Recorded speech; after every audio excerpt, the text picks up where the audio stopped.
Welcome to Fox Sports Inside Fantasy, brought to you by Burger King. I'm Jill Arrington here with our very own fantasy guru, Mike Harmon. And Mike, it is time to look ahead at Sunday's NFL action.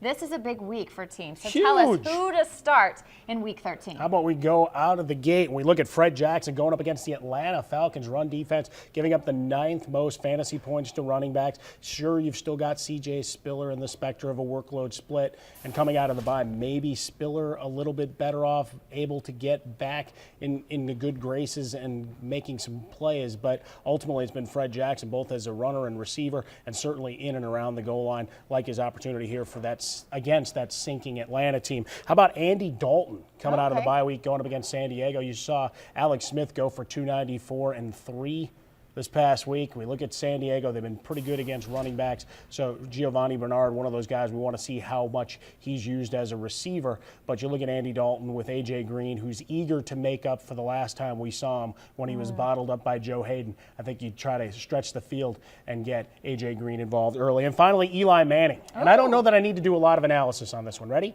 They're playing the Washington Redskins and what is one of the most poorest, and that's the nice word, the nice way to say it, poorest pass defenses ever. You saw Colin Kaepernick, who's been mediocre at best all season, and he goes off for the 3 touchdowns, over 200 yards. We haven't seen much of the downfield weapon come into play. You saw a little more of Mario Manningham. You saw a little more of Vernon Davis going deep and Anquan Bolden fighting downfield. Well, I think you got the same opportunity here where you're going to get more, and maybe they'll tag the tight end if he should catch the ball.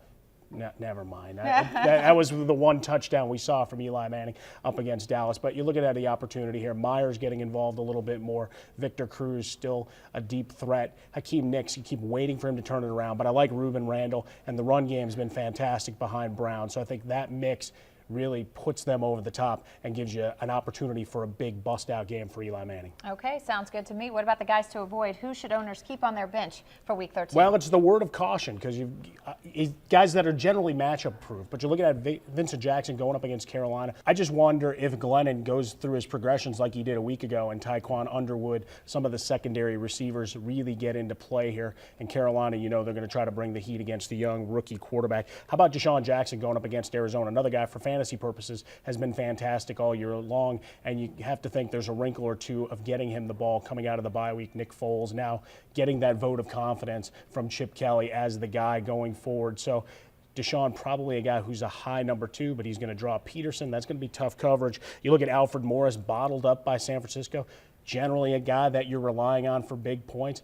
He's going to be a number 2 running back for me this week as you have a tough opportunity here against the Giants, who are suddenly top 10 against opposing running backs. And finally, Andrew Luck in a return bout against Tennessee. They did a great job against him last time. 232 yards, did have a rushing touchdown, but they did really well against the receivers downfield. 5th best against fantasy quarterbacks this year. All right, what about a sleeper? We need some numbers. A couple of ninjas. We're gonna go deep. We're gonna go on the other side of that matchup. We're gonna look to Ryan Fitzpatrick 1. You've got Kendall Wright, who we gave you last week, came through in a big way. Justin Hunter starting to raise his game a little bit. Didn't get anything from Chris Johnson, only 70 or so total yards, but he's also active in the passing game a little bit. Indianapolis reeling a bit now. And then how about a couple of running backs? We're not sure of the health status of Noshawn Moreno, and we'll go to the guy who's been able to hold on to the ball so far, and that's C.J. Anderson. Hillman had his shot, fumbling. Monty Ball had his shot, fumbling. C.J. Anderson may creep in against Kansas City, a team that's been beat up,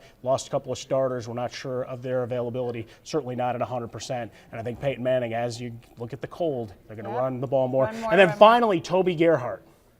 Really? Going up against the Chicago Bears. Look, it's Adrian Peterson's team, but you've seen Gerhart the last couple weeks coming up with some big drives for them, giving Peterson a little bit of an ability to spell that groin injury. And you saw what St. Louis did against the Bears. Zach Stacy goes for 87 and a touchdown before he leaves with injury. And Benny Cunningham, that's right, Benny Cunningham came in and went over 100. Bears right now giving up the 3rd most fantasy points per game to running backs. Look for a lot of 2-steps from Christian Ponder. Okay, sounds good to me. That'll do it for our Fox Sports Inside Fantasy, brought to you by Burger King. For Mike, I'm Jill. Good luck in making the playoffs. See you next time.